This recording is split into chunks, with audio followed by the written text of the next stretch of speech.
प्रथमतः सर्व महापुरुषांना मी अभिवादन करतो। 248 सोलापूर शहर उत्तरचे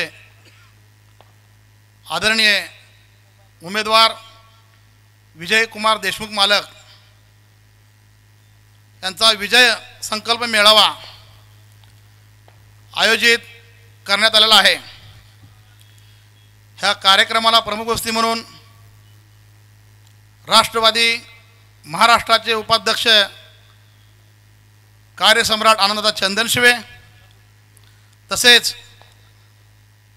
आमच्या भागातील माजी नगरसेवक आनंद नेता जाधव तसेच प्रभाग क्रमांक 4च्या आमच्या ताई वंदनाताई गायकवाड यांचे पती माझे बंधू अजित भाऊ गायकवाड या ठिकाणी माझे मित्र श्रीनिवास संगा।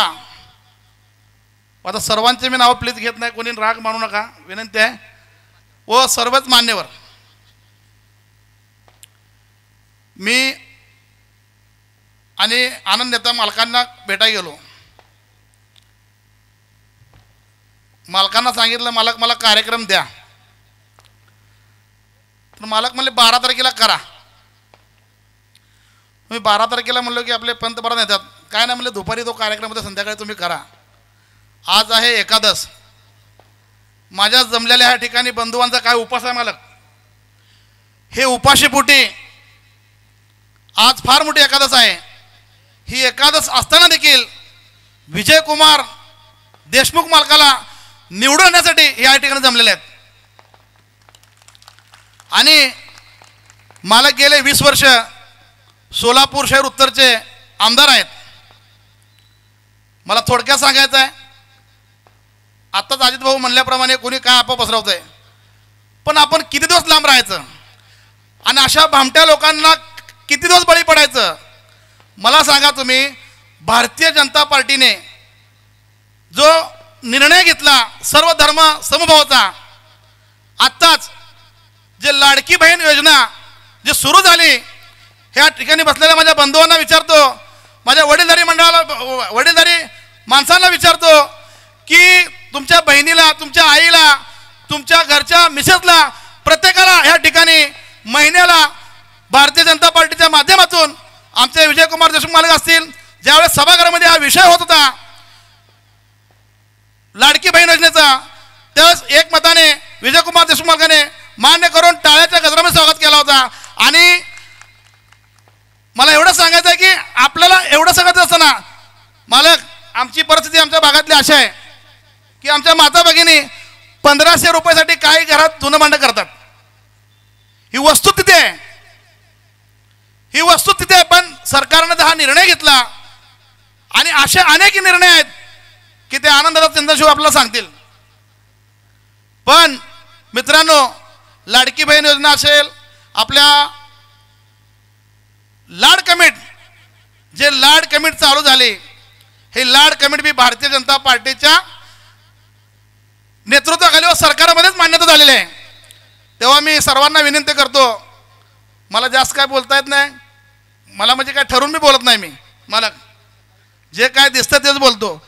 तेव्हा मला एक विनंती करायची आहे, गेले 20 वर्ष मालक आपल्या मतदारसंघातून भरघोस मतांना निवडून येतात, पण आपण काहीतरी कोणतरी सांगतंय आणि आपण उगाचच मालकापासून लांब होतोय।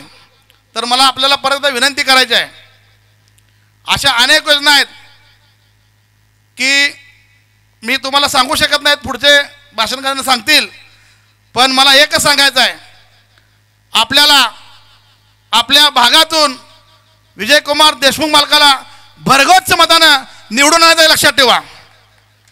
कारण आता मागचं मला वाटतं की ज्यावेळेस लाडकी बहीण योजना सुरू झाली त्यावेळेस काँग्रेसचे काही नेते कोर्टात गेले, ही लाडकी बहीण योजना ही फसवणूक आहे आणि ही बंद पडणार आहे आणि हे कधी इलेक्शन पुरतं तुम्हाला देणार आहेत। आता त्यांचाच मी जाहीरनामा बघितला, त्यांच्या जाहीरनाम्यात त्याने 3000 देतो म्हणतात, मग ही योजना बंद पडणार, तुम्ही 3000 कुठलं देणार? म्हणजे हे सरळ सरळ दिशाभूल करण्याच्या, आपल्या सर्वांचा दिशाभूल करण्याचं यांचं कार्यक्रम चालू आहे. तेव्हा आपल्याला यांचा कार्यक्रम वाजवायचा आहे. मित्रांनो, येत्या 20 तारखेला विजयकुमार देशमुख मालकाचं चिन्ह आहे कमळ. ते कमळ 2 नंबर बटन आहे. 2 नंबर म्हणजे आता काल आनंदानं सांगितलं असं 2 करायचं म्हणून. हा 2 म्हणजे काय? विजयकुमार देशमुख मालकाचा विजय. तेव्हा हा विजय संकल्प मेळावा DK मागासवर्गीय बौद्ध सामाजिक संस्था, मुकुंदनगर जयंती उत्सव मंडळ, तथागत बुद्धविहार समिती व सोलापूर शहरातून अनेक माझ्या उत्तर मतदारसंघातून माझे बंधू लोक आलेत मालक, ह्या सर्वांचा मी मनापासून आभार मानतो. आणि मालकाला येत्या 20 तारखेला 2 नंबर बटन कमळ चिन्ह पुढील बटन दाबून आपण सर्वांना भरघोस मताने विजय करावा ही त्या ठिकाणी थांबतो. आणि जय भीम, जय महाराष्ट्र, जय हिंद.